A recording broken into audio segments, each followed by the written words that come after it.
Analyse du 28 août. Ça, c'est notre support. Après, on descend dans 4 heures. Okay. Là, on a un order bloc. Ici.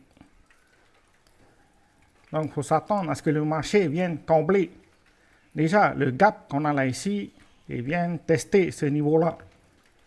C'est-à-dire que faut s'attendre à ce qu'on aille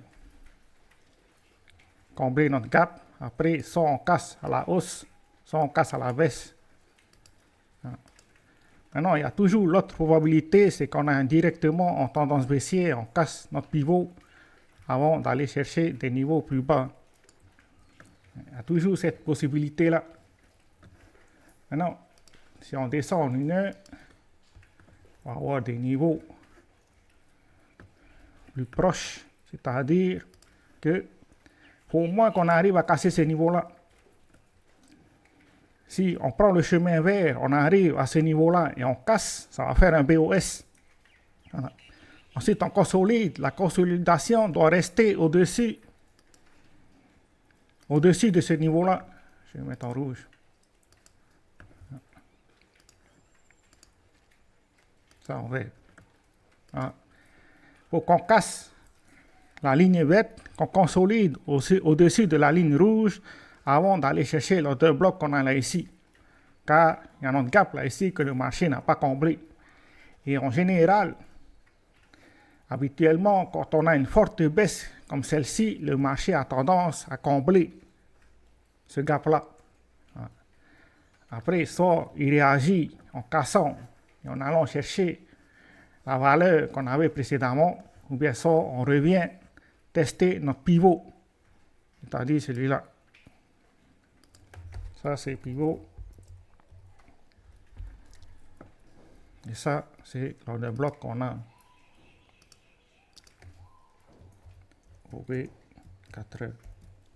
Voilà. C'est ça les niveaux et les chemins à surveiller en ce moment par rapport à Bitcoin.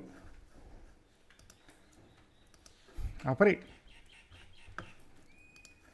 j'ai regardé un peu les OI et on peut voir là ici que le prix depuis le 13, la date du 13 août, le prix a fait environ 0,17%, c'est-à-dire qu'il n'a rien fait. Maintenant, il y a eu 21 535 contrats ouverts et la progression a été de 14%. Du 13 à aujourd'hui, une progression de 14%. Qu'est-ce que ça veut dire? Il y a toujours trop de positions ouvertes. Hier, on a corrigé. C'était la première bonne nouvelle. Au moins, on a corrigé. Maintenant, il faut au moins que le marché arrive à fermer quelques contrats pour arriver proche des 0%.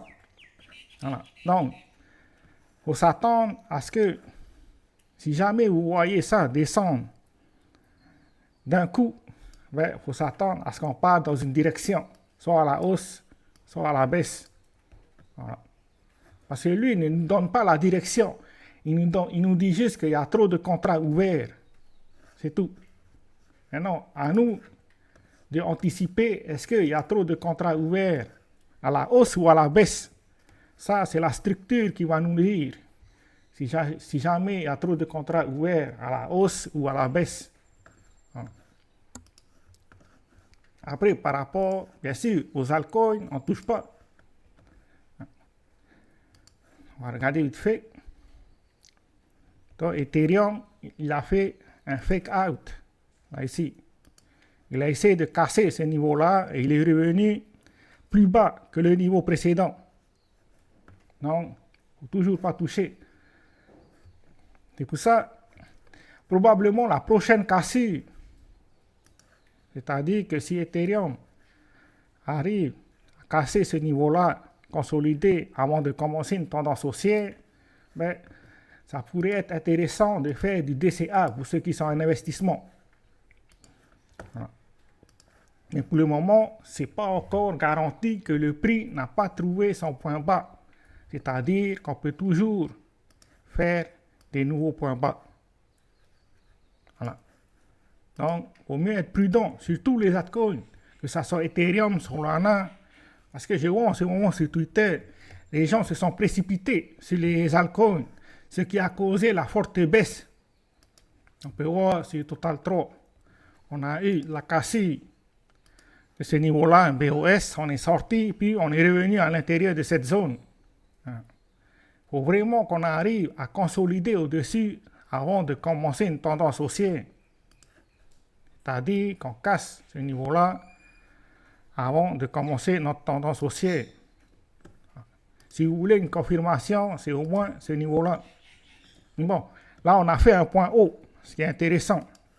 On a fait un point haut. Il faut que le point bas soit plus haut que le point bas précédent, c'est-à-dire celui-là.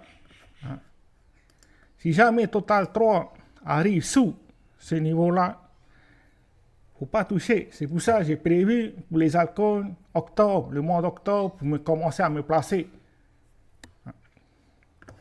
Donc, il vaut mieux rester patient. Après, le SP500 a clôturé à la baisse. Il y a des probabilités qu'on commence notre pullback et qu'on vienne combler les gaps qu'on a laissés en montant. Ces gaps-là, il y a des gaps là ici. Voilà.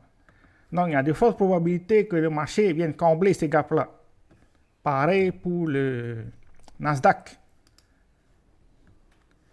Il commence à corriger et combler les gaps qu'on a laissés. Ici. Donc, pour ceux qui sont en bourse, il y aurait des occasions à saisir, mais il faut vraiment qu'on confirme qu'il y a de la demande sur le marché. C'est-à-dire qu'on ne vienne pas casser ce niveau-là. Si jamais on casse ce niveau-là, ça va faire comme en 2021. C'est ce qu'on avait vu d'ailleurs il y a 3 semaines. Ça va faire comme ça. Un point haut, et avant de corriger. On appelle ça tête-épaule. Mais il y a des fortes probabilités qu'on fasse ça, épaule, tête, épaule. C'est pour ça, surtout pas qu'on casse ce niveau-là. Si jamais il y a de la demande et qu'on arrive à consolider au-dessus, avant de casser ce niveau-là, c'est des premières probabilités de tendance haussière. Maintenant, bien sûr, la cassure de ce niveau-là reste primordiale pour confirmer la tendance haussière. Tant qu'on ne casse pas ce niveau-là et qu'on ne reste pas au-dessus de ce niveau-là, il n'y a aucune confirmation. C'est-à-dire que c'est irrationnel. Les gens traitent par rapport à leurs émotions. C'est ça le problème. Ciao, ciao.